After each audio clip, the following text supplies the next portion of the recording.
Lots of shootings occur within 0 to 6 feet, so it's really good to practice shooting at close range. So today's challenge is the close contact drill.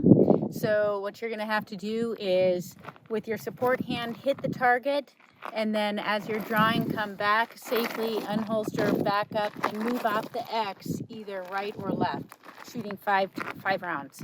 So you have to have 5 rounds on target, and that'll be your time to beat.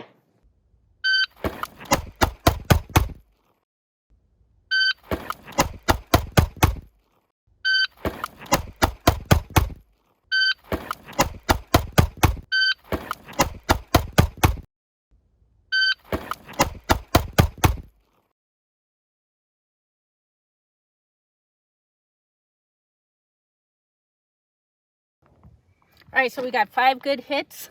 Your time is 1.92 seconds. Beat that for a prize.